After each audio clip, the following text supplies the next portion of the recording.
So the Irish got left out and then opted out of the bowl game. Yeah. It has been chaos.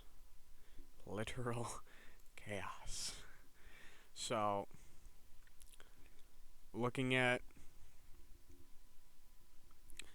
the everything, Bevacqua, sorry if I'm mispronouncing that, he does have a presser in an hour and 20 as of recording. And it's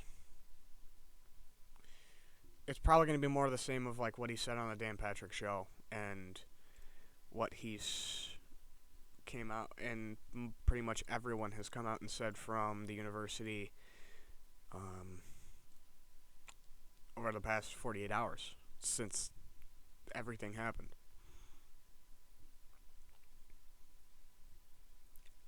So,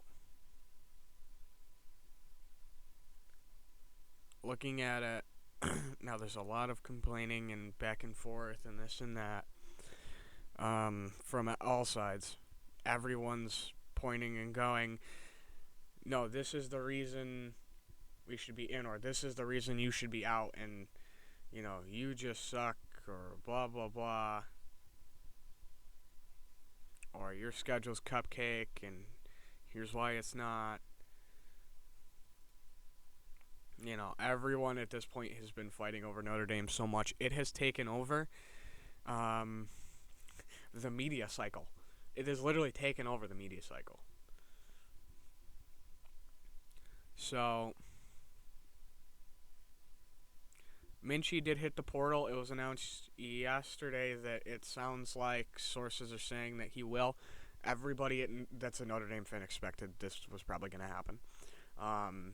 Minchie's a great quarterback, but whoever lost the competition was going to leave. We knew that was going to happen.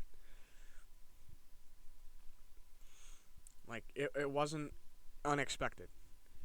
Bevacqua did come out and say a couple things. One of them was, quote, "The rankings can't be musical chairs at a 5th grade birthday party." That was alarming, unquote, which, that's fair. You know, the committee at times does not do a good job at giving reasoning.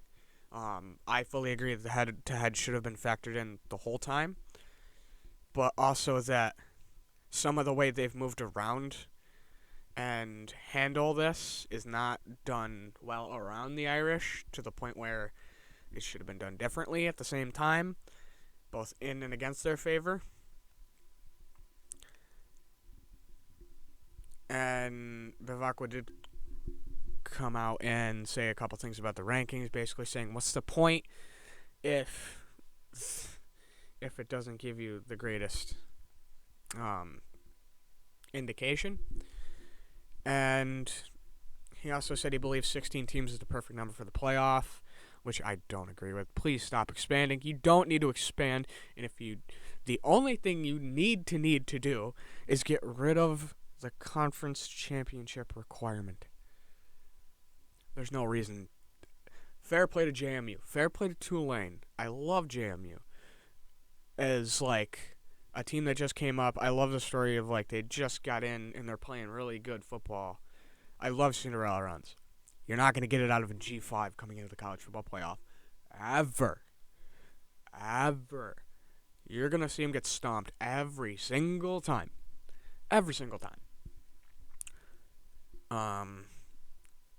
I think if a team earns their way into the top 12 that's a G5, fair play.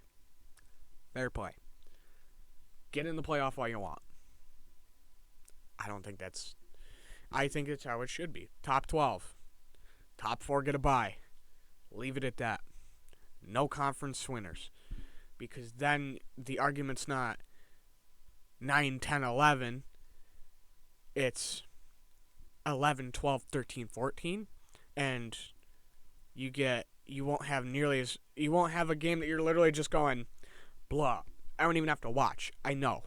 I literally know. In this year, you have at least two, that you're going, I'm not even going to watch that because I know what's going to happen.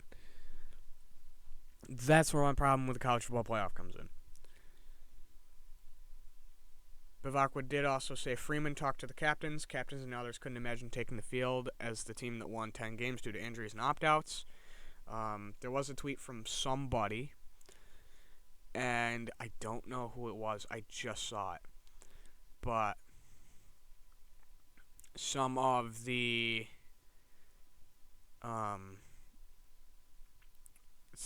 someone said that there was a mention of players like Love, Price, Wagner, and there was another alignment in there that they sound like they might have opted out if that were the case.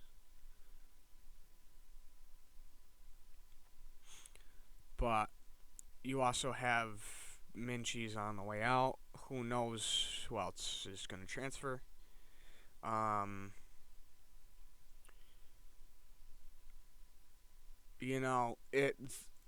If it really did come from the players, and I won't say it fully did because AD can say whatever they want until I hear it from players or coaching, then I'll know and say, hey, it is confirmed from the horse's mouth that, hey, we said as a team we didn't want to play. That would be fair. At the end of the day, as a team, that is their call. And at this point, if you look at like the Irish team, the injuries have been hard. They've been butchered by injuries, which is another thing. You also have so many guys that are down. So if that was their call, fair. Another thing that was mentioned was, if you look at, I think it was Samson had it.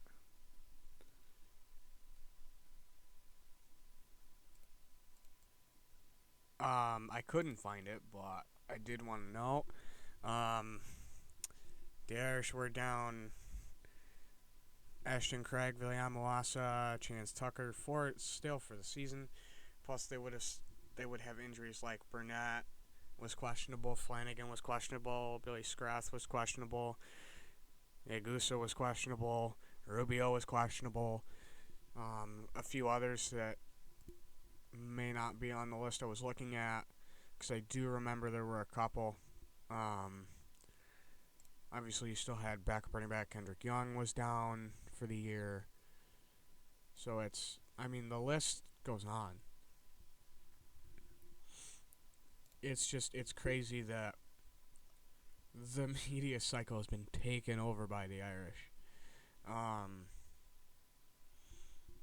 Hopefully in this presser today, there's an extension for Freeman. That'd be cool. That's probably not what it's about. I guarantee it.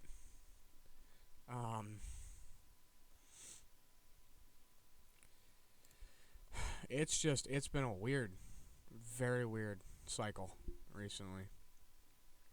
I don't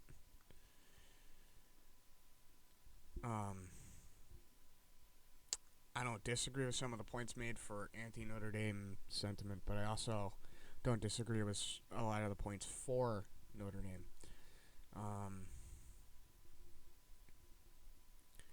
I will say Jim Phillips did come out and say, quote, at no time was it suggested by the ACC that Notre Dame was now a worthy candidate for inclusion in the college football playoff field, end quote. But there was times where he did say some things. There are some things like at one point when he put out his ACC Twitter account put out something that basically said Miami was the better team, among other things. Plus, let's just talk about how I just remembered something and then I forgot it.